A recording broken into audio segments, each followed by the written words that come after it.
دولت تو آ گئی ہے، وہ کونین کی دولت ہے، وہ آخرت کی دولت ہے. کہا حضرت حلیمہ سعدیہ نے واللہ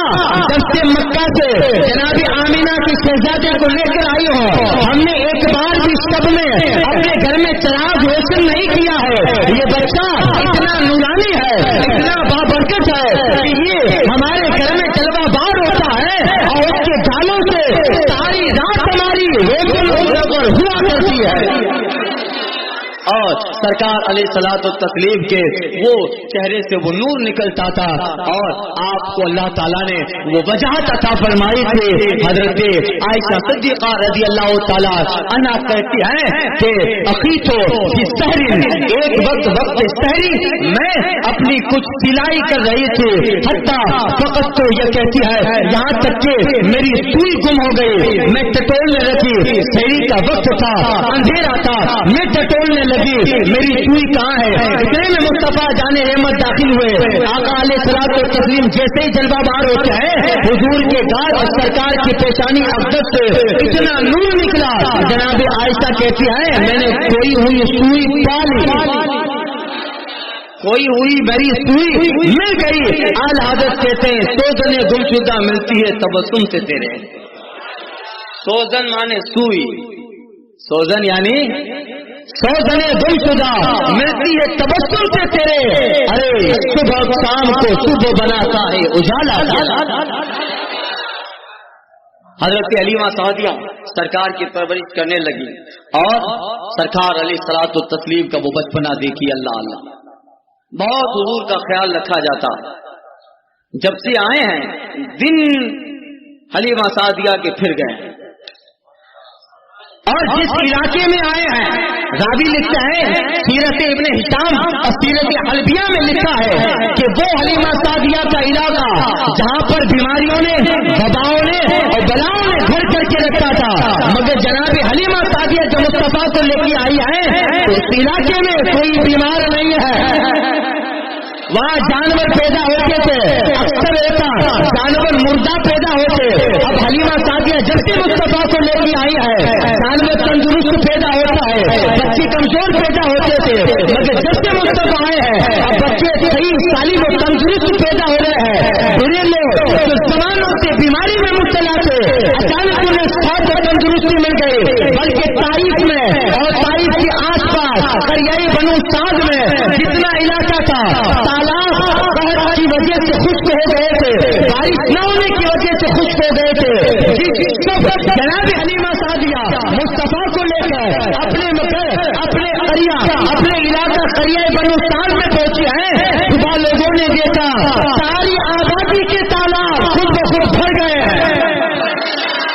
ساری آبادی کے تالاب خود بخود بھر گئے ہیں. اور ایک روایت میں آیا ہے اس آبادی میں جنگل میں سارے جانور جمع ہوتے ہیں اور جمع ہو کر وہ جانور ایک دوسرے کو مبارکبادی دے رہے ہیں اور کہہ رہے ہیں کہ تمہیں بہت مبارک ہو کہ ہماری زمین پہ مصطفیٰ جلوہ بار ہوئے ہیں.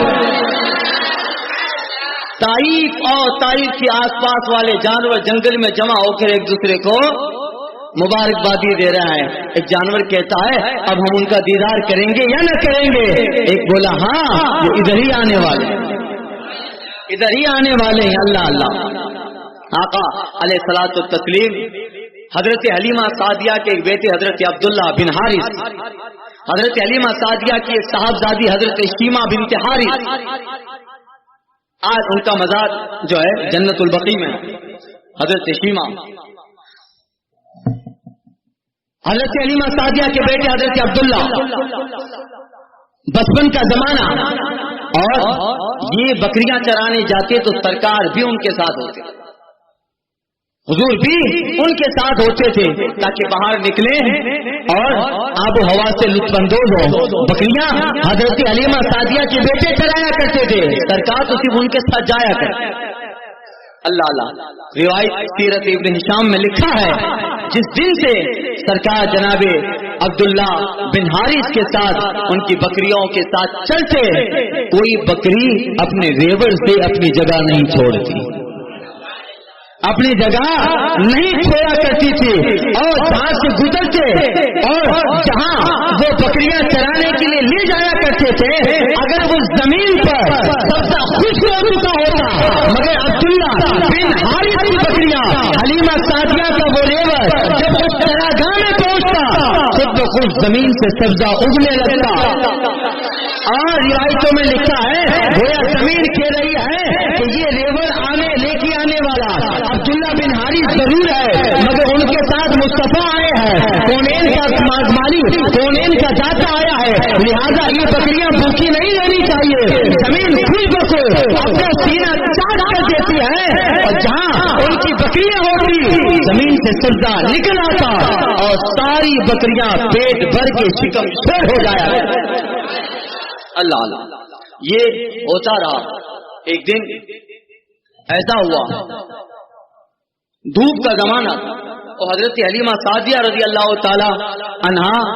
نے اپنے بیٹے سے کہا تھا کہ آج ریور لے کے نہیں جانا، پھر بھی حضرت عبداللہ اور ان کی بہن حضرت شیمہ یہ نکلے اور آقا بھی نکلے۔ دھوپ کا زمانہ، جب حضرت حلیمہ سعدیہ کو پتا چلا دھوپ کا زمانہ، اور ساتھ میں محمد صلی اللہ علیہ وسلم کو بھی وہ لے گئے ہیں، برہم ہوئی گئی، ابھی نکلی تھی کہ وہ واپس ملے، اور حضرت سیما سے حضرت حلیمہ سعدیہ نے کہا بیٹا میں نے کہا تھا کہ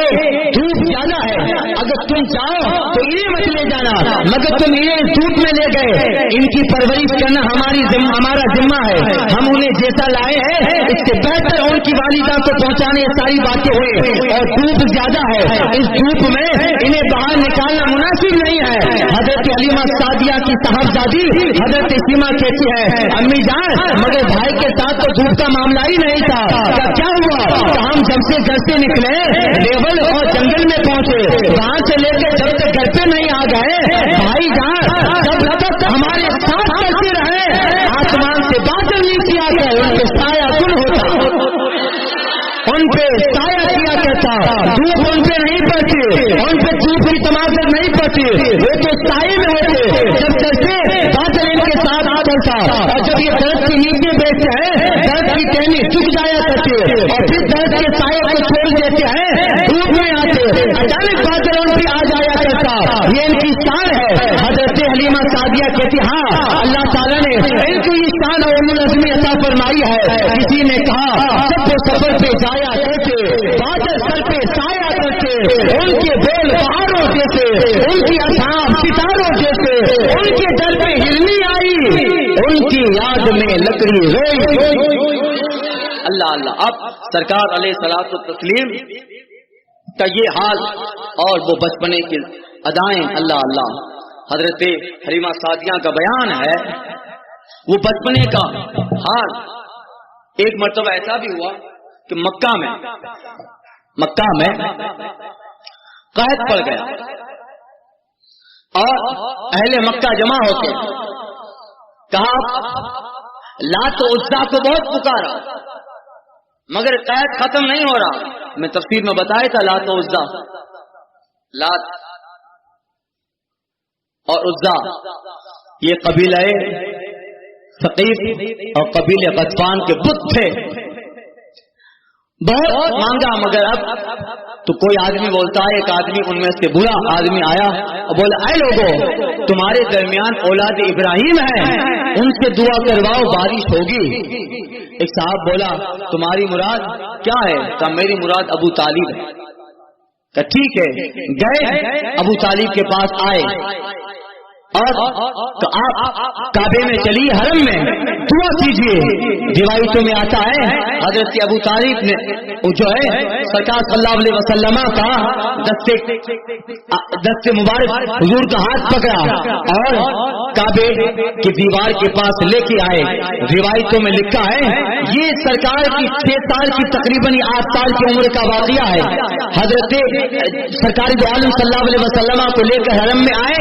اور حضور علیہ الصلوۃ والتسلیم سے کہا بیٹا کعبے کی دیوار پہ ہاتھ لگاؤ، اور روایت میں ہے اپنی پیٹھ لگا اپنا جو ایک بازو اس سے مس کرو اور وہ لوگ دعا کریں تم آمین کہو۔ مگر ہوا ایسا کہ سرکار علیہ الصلوۃ والتسلیم ان سارے سارے لوگوں کے درمیان جمع ہے اور اس لیے آئے ہیں تاکہ ابو طالب دعا کرے، مگر ابو طالب رسول پاک کو لے کے آئے، وہ حضور کے برکات سے واقف ہے، سرکار کے حسنات سے واقف ہے، حضور کی خوبیوں سے واقف ہے، اسی دوران کہ وہ دعا کرتے سرکار علیہ الصلوۃ والتسلیم نے اپنی انگلی آسمان کی طرف اٹھائی اور حلقہ باندھا، انگلی سے ایسا اشارہ کیا جیسے سرکار کسی چیز کو کھینچ رہے ہیں، حضور کسی چیز کو بلا رہے ہیں، اشارہ کرنا تھا۔ اچانک کہاں سے سارے مکہ پہ بادل چھا جاتا ہے اور اتنا برسا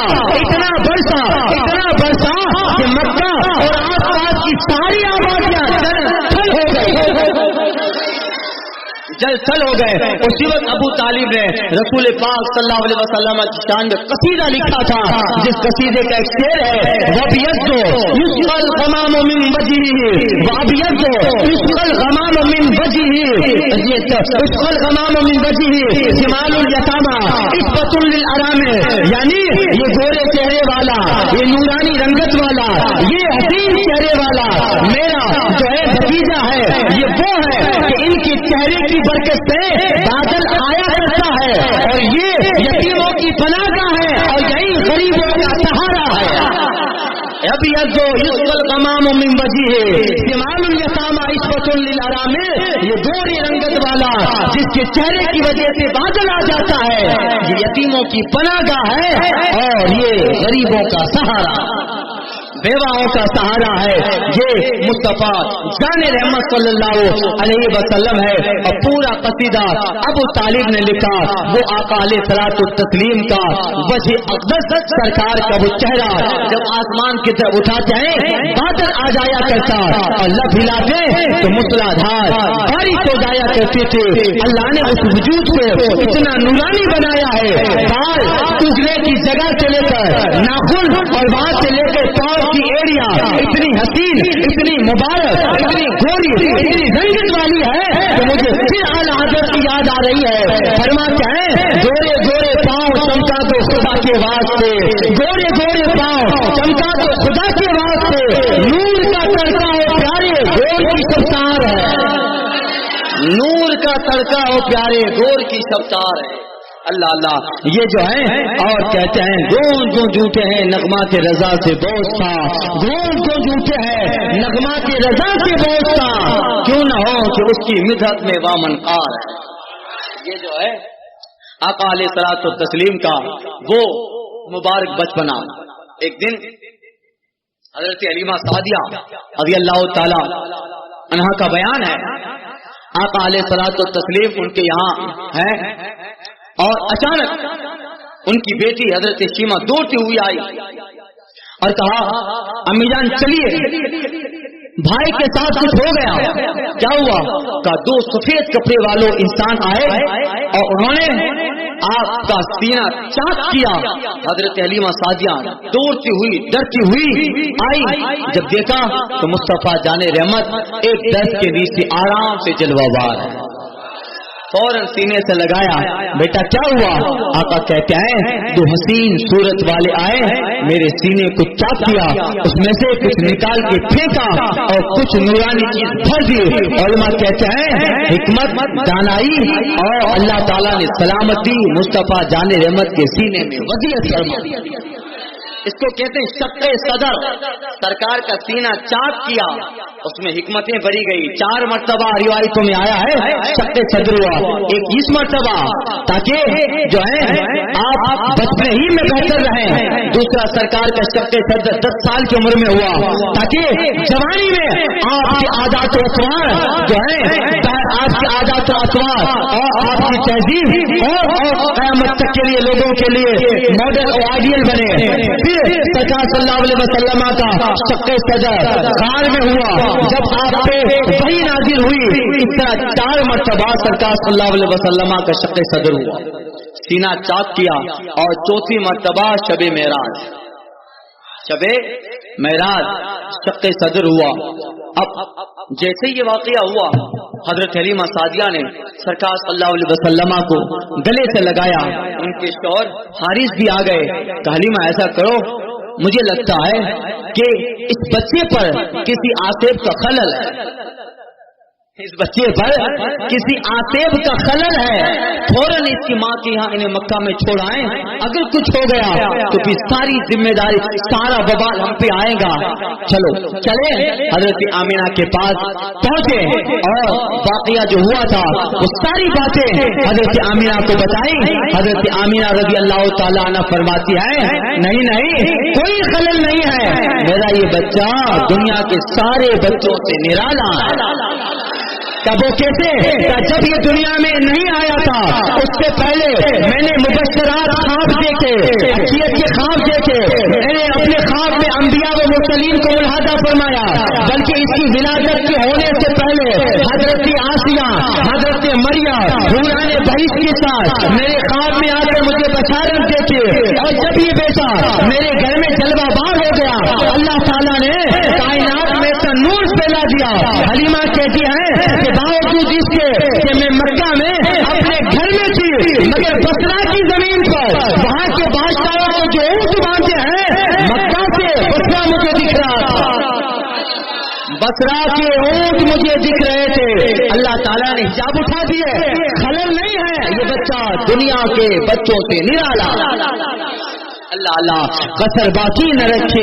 بزم ان کا جگمگانے میں، قصر باقی نہ رکھی بزم ان کا جگمگانے میں، عرب میں چاند نکلا، چاندنی پھیلی زمانے میں، ہرا کی خاص سم میں نبوت کی کرن پھوٹی، اجالا ہی اجالا ہو گیا ہر سو زمانے میں، اجالا ہی اجالا ہو گیا ہر سو زمانے میں، محمد مصطفیٰ کے نام نے رخ میرا طوفاں کا ذرا سا فاصلہ تھا، دل کی کشتی ڈوب جانے میں کسی چیز کی تمنا ہی نہیں، ہم کو زمانے میں مدینہ لکھ دیا جائے ہمارے آب و دانا میں،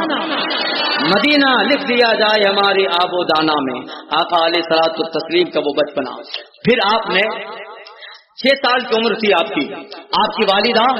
آپ کو مدینہ لے کے گئے، قبیلہ بنو عدی بن نجار، یہ رسول پاک کے دادا کا ننیحال جو مدینہ تھا، حضور کا ناناڑو ننیحال کہاں تھا؟ مدینہ تھا۔ اس سے پہلے ہجرت سے پہلے سرکار مدینہ جلوہ بار ہو چکے۔ قبیلہ بنو عدی بن نجار، آقا کے دادا کا ننیحال، حضرت آمینہ اپنے شہزادے کو لے کر وہاں پہنچی ہیں، اور روایتوں میں آتا ہے کہ اسی جگہ راستے میں مقام ابوا ہے جہاں حضرت آمینہ کا وصال ہوا، اور اسی جگہ حضرت عبداللہ رضی اللہ تعالیٰ سرکار کے والد گرامی کی قبر پاک ہے،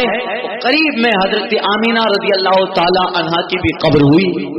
آقا علیہ الصلوۃ والتسلیم جب ہجرت کیے تھے اسی جگہ سے رسول پاک گزرے تھے، ہجرت کے دوران سرکار اپنے والدین کی قبر، ماجدین کی قبر کے پاس بہت دیر تک ٹھہرے، اور پھر جب سرکار قبا کی آبادی میں داخل ہوتے ہیں، میں نے گزشتہ سال آپ سے کہا تھا بنو نجار کی وہ بچیاں جو چھتوں پہ چڑھ کر سرکار کا استقبال کرنے کے لیے آئے تھے کہ آج مکہ سے سرکار ہمارے درمیان جلوہ بار ہو رہے ہیں، تو قبیلہ بنو نجار کی عورتیں سامنے پہاڑی گھاٹی تھی کہ ایک مین رستہ تھا جس کو سنیت الوداع کہا جاتا ہے، جب عرب والے مدینہ والے کسی کو رخصت کرتے تھے تو اس سنیت الوداع تک چھوڑنے جاتے تھے، اور کسی کا استقبال ہوتا تو وہاں لینے جاتے تھے۔ سرکار علیہ الصلوۃ والتسلیم مکہ سے مدینہ جب جلوہ بار ہو رہے ہیں، اور جب مدینہ تشریف لے آئے، بنو نجار کی کون بچیاں؟ وہی بچیاں تھی جن کا تعلق رسول پاک کے دادا کے ننیحال سے تھا، حضور کے دادا کے ننیحال سے جن کا تعلق تھا۔ سرکار مدینہ میں جلوہ فکن ہوئے، وہی بچیاں چھتوں پہ چڑھ کر حضور کا استقبال کر کے سرکار کا استقبالیہ اور سرکار کا استقبال کر رہی تھی، اور حضور کے استقبال میں وہ نغمہ گا رہی تھی جو آج پوری دنیا میں حضور کی شان و شوکت کے لیے پڑھا جاتا ہے، کل البدر علینا من سمیات الوداع، کل البدر علینا من سمیات الوداع،